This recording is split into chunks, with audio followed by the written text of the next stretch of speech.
Okay, so it's Des from Marlene Look here again.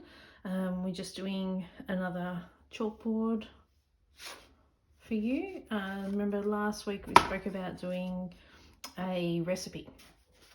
So I've actually mapped this recipe out. I like to do this on paper first, just so I can get an idea on layout. So it's never perfect, but this gives me a little bit of an idea on where I'm going with design and how everything fits. So this is what we're going to be doing. And I'm probably going to do this today with the watercolor pencil. And I may even do a mix of chalk and the pencil, just so you can see. So probably should leave that there so we can see what we're doing. And then you get an idea on how it's all being laid out. So don't forget, if you want to start, you can mark out your middle points and draw a guideline if you want. I'm just going to eyeball it again so you can see that eyeballing can be done. So remember I was speaking to you last week about how I count in to find the middle word, especially if it's a long, maybe 2 or 3 words, I count back to find the center. So it's pretty easy with this one, you know it's a P. So I'm going to start with, actually I might do the chalk. Start with the P. And remember, it never has to be perfect. And then like I said last time, I work my way back. I just find it's easier. So I hope you practiced from last week, had a bit of a go. And if you've got any questions, just leave a comment down below and I'll get back to you. It could be anything from products I use or, you know, favourite things that I like to use with my chalkboards, or maybe it might be a technique that you've seen and you're not quite sure on how to put it all together. I may be able to help you. Okay, so I'll just leave that one there, and then maybe we'll come in and do, remember last week I showed you how to do the shadows.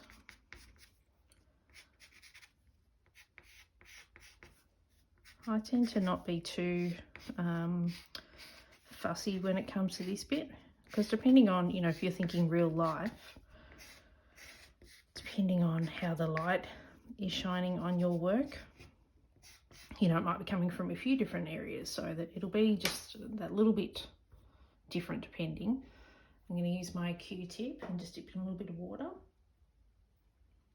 and just make that point that I spoke of last week, and then come in. And you might have to do this again near the end.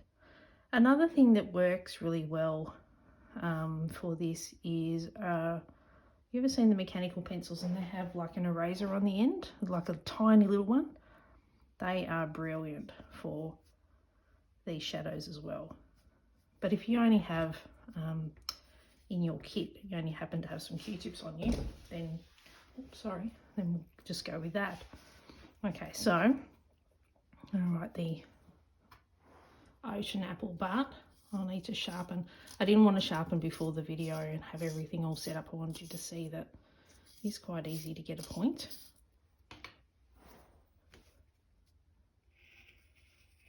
And then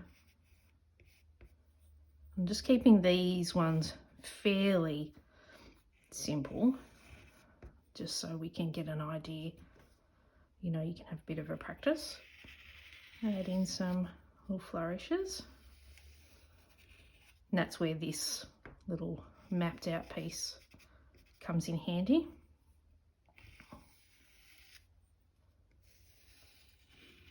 I almost forgot it was Tuesday today and that it was video day. I was thinking today was Monday for some reason. Okay, so let's do the muffins. I'm going to do this a little bit more stretched out, and I showed you this in one of the very earliest videos, the stretched out writing.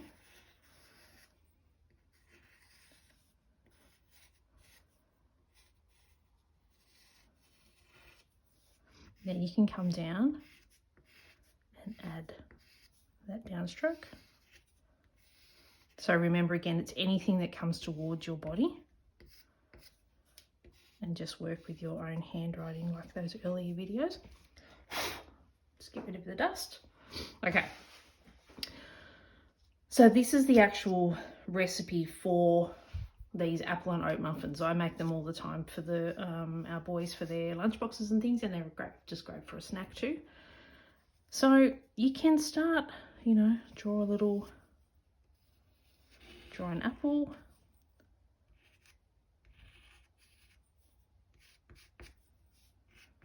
Just add a little bit of shading. So you can start shading, just go sort of round the edges. You can always build up with this. And that dust, see the dust that, you can see the dust there? That is great for just blending. And then you can come back with your little Q-tip and do like a, you know, a little reflective point. And don't forget that they will dry. So you can see these ones up here have dried a little bit. So you can always go over them at the end and just take off a little bit more. But this is where, if you want it really crisp, the eraser on the end of the mechanical pencil is great. And you can buy, it is an actual pencil that is just the eraser the whole way through, and it's got the little tip on it. But it's you just sort of click it out and you get more of the eraser come through. You can get them from most office and art shops. Okay, so I'm going to do, probably need to sharpen this again. This point here is probably where the pencil outweighs the chalk, just because that end will stay sharp for so much longer than the chalk. So I'm just going to start. So if you wanted to write this down, but you can use, I mean, you can do this with any, obviously with any recipe you've got in some of your books. Actually, I'm going to swap to pencil, just because if I was doing this on a big chalkboard, I would stick with the chalk. Can you see that still there? Yep. Cups of, it's not as good because I have heavily seasoned this board. I wanted it to have a bit more of an older vintage feel.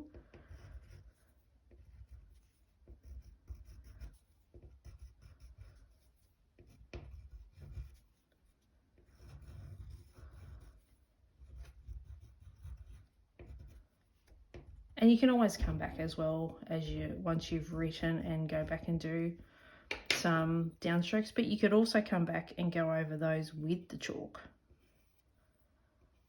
you know, just to give it a little bit more definition. You can see the difference between the letters.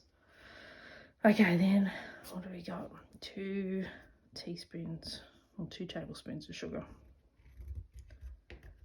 I never put as much as the recipe says when it comes to the sugar.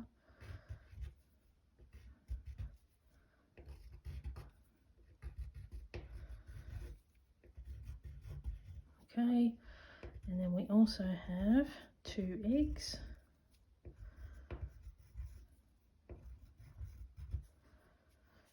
One cup of, might change the to capital there. And so you can play around with this quite a bit.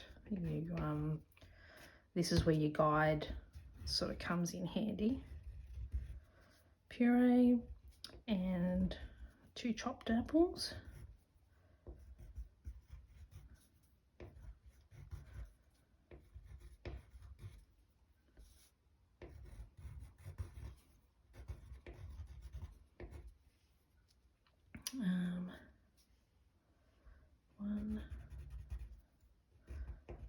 One-third cup of oil. There is a teaspoon of cinnamon in this as well, so, but just for this I'm going to leave that out. I might go back to the chalk and maybe do the ribbon.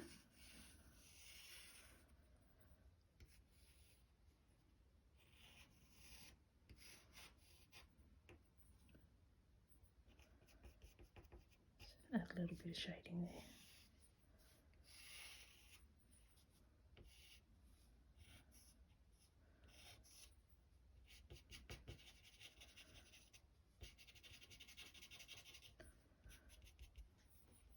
This is not the best hobby to take up if you don't like that sound of chalkboard on, you know, chalkboard noises. I usually have a few people in my workshops who don't like the real scratchy noise. Some people, you know, aren't too fussed by it, but there are some people who find it goes through their bones a bit. Okay, so mix. And then we might draw a little, so down here I've got a little muffin.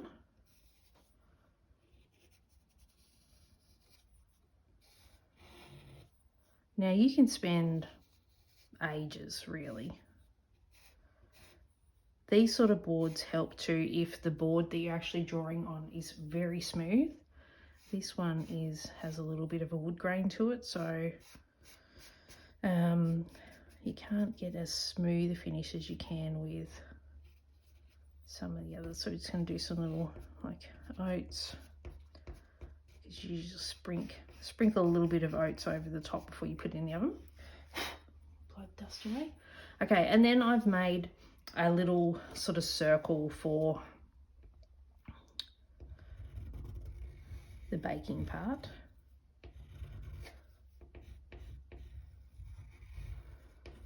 And I kind of want that to feel like a little bit of an older style stamp. So it's 25 minutes roughly in a 180 degrees Celsius oven. So 25 minutes, and then we can do a little bake for 25 minutes. And we'll do 180C, and you can sort of finish it off, you know, like those cookie stamp type things. You could, you know, finish it off a little bit like that. Okay, and then so to follow on from this mix, you can do mix all. I'm gonna capital this.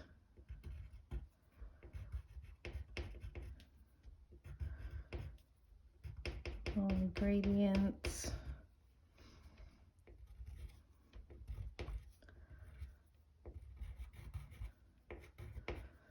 Except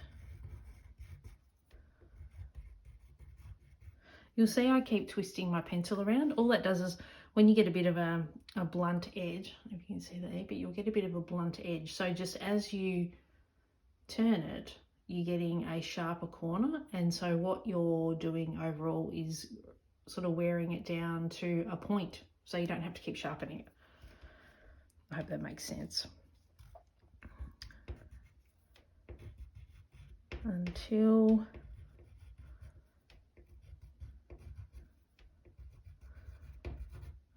combined. And we can do a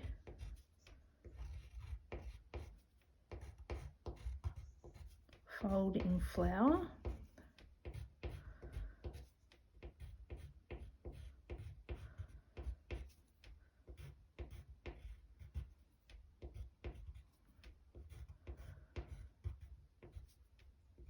And if you still don't have a little chalkboard to write on, you can still do this on just on white paper, just with a black pen. It'll help you get some confidence with your laying out. A lead pencil even will do, doesn't matter. So then you can go through, once you've laid all this out and you keep knocking that, you're happy with the layout. You might look at it and think that one side is a little bit heavier than the other. So we've got a little bit of space here. I don't know if you can make that out, but if we measured it, if we're going to get really picky about it, that is 4 centimeters. That side is 6 centimeters. So obviously there's a bit of difference. What to do in that case is use some fillers. It could be some like little, you know, leaves. You could actually draw some apple leaves. You could do an egg.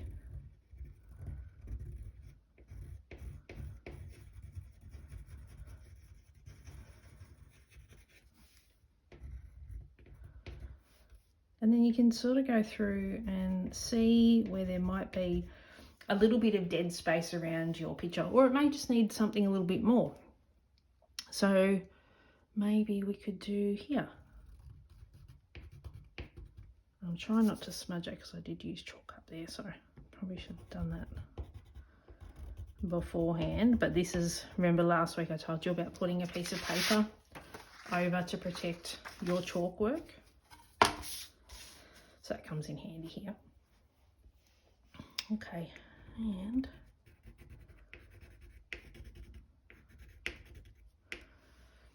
so it just fills it out and gives it something a little bit more.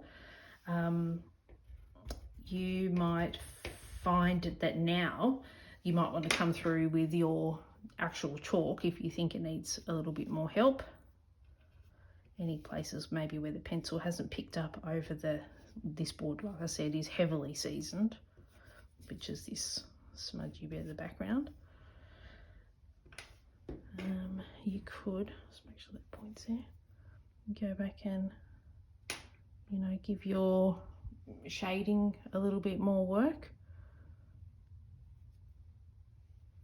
And that might just mean that you have to go back in with, you know, if you take too much off, you can always go back in and fix that up a little bit. And my Q-tip is starting to, I want to say go blunt, but obviously can't go blunt. But I've used this one a bit now and it's starting to not work as effectively. But that's okay. Hopefully you get the idea. So this, again, this is a really good thing to do with just practice, with maybe one of your favourite recipes. It could be a recipe, you know, off the top of your head.